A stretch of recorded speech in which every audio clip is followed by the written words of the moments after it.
Well, for the first time, I genuinely feel bad for him. I've never hated Motoyatsu. I will say that. Like, he's just annoying, and most of the time he usually gets his comeuppance. But this is genuinely the episode where I genuinely felt really bad for him because he really got screwed. But we will discuss that in a moment of how that led to that. Let's start off this Shield Heroes episode with the Three Heroes arc of trying to find them. And that's because they went missing. The queen had mentioned that they found Motoyatsu and that they want Naofumi to basically talk him into helping them whenever the spirit phoenix awakens or the seal kind of breaks off. So Naofumi kind of debates this because he genuinely doesn't want to deal with him. But we get a bit of wholesome stuff with his village. We get Nadia, fun Nadia. Very, very cute. Anyway, not the point. We get someone I didn't expect, Murder Clown, or Killer Clown. I guess, whatever. We get Miss Murderous Clown to try to join the village. I do not know her motives yet, but she definitely tried to guilt trip Naofumi when he denied her. He's like, you're not part of this village. They're paying, quote unquote, for this food. And she's like, well, I have money, and it's like a shit ton of gold. And it's like, no, that's not what I mean. Get out. And she literally turns around trying to guilt trip. I feel like that's just such a guilt trip. And knowing Naofumi, he's not falling for that shit. So after she leaves, eventually Naofumi, Raphtalia, and Filo, the original trio, go off to go find Motoyatsu. We see that Motoyatsu is basically looking for all of his party members, which he finds one, but she denies him, basically saying, you may be a hero title, but you're nothing but worthless. And she shuts him out. Naofumi obviously tries to talk to him there. He runs away and eventually learns more or less what happened. And oh my god, I did not want to see this annoying, horrible CGI thing again, but I guess we gotta suffer together. So yes, Motoyatsu tried to fight the turtle and failed spectacularly, to the point that even all of the girls, even Bitch, is so... Well, Bitch has always been disillusioned. So I guess this was the end of usefulness, while the others kind of are like, you're kind of lame. And they leave. Just leave, quite literally. Which, I mean, to be fair, Motoyatsu brought this on himself. And this isn't the part I felt bad for him yet. But it's just interesting, that part, as well as whenever Naofumi ends up bumping into Ren by, I would assume, accident.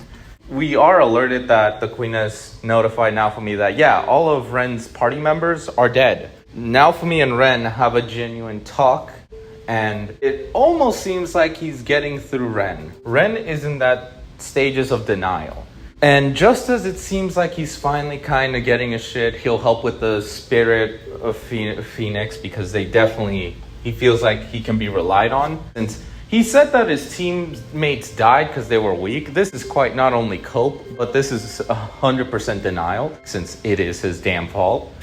Bitch decides to come in and quite literally screw up the situation.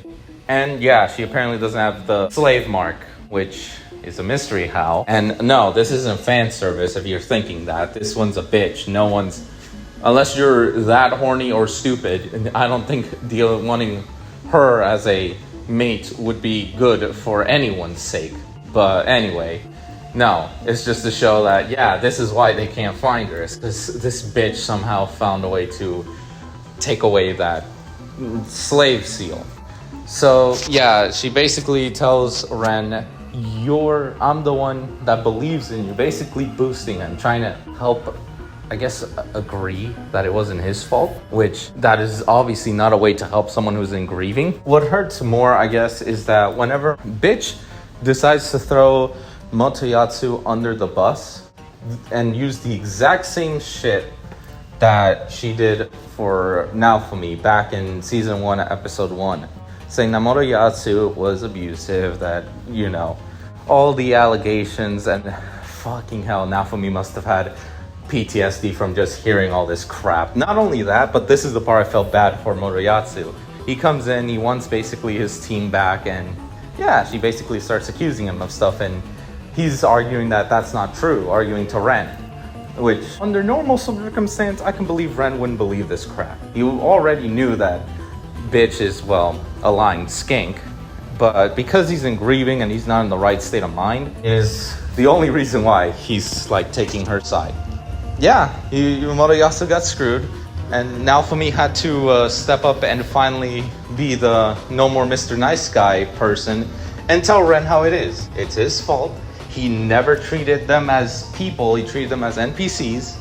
And once they did die and he realized that they're truly dead, that were people who believed in him, he's now blaming everyone to avoid him taking responsibility of something that was genuinely his fault. And then he throws a temper tantrum and then starts blaming Naofumi for, well, apparently cheating, which...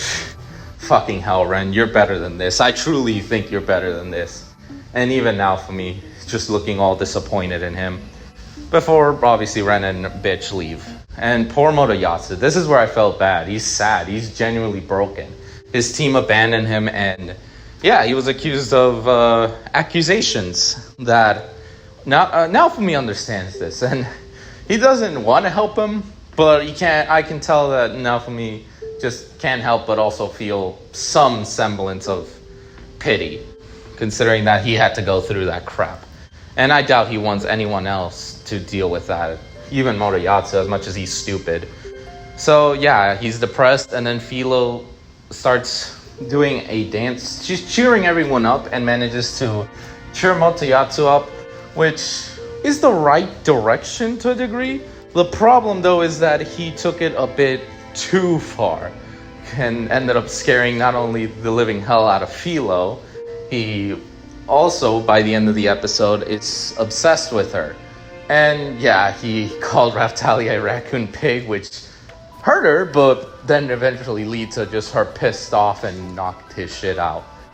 But that's how the episode ends, with Motoyasu just not wanting Filo to leave him, basically feeling trauma from not wanting to be abandoned. While the rest are just on the path to either find Ren or find Itsuki. That's gonna be one hell of an interaction. But this episode, by fire. Gotta give it that. Bitch being back into the forefront as a big antagonist again. I like it. It's time that she got her comeuppance.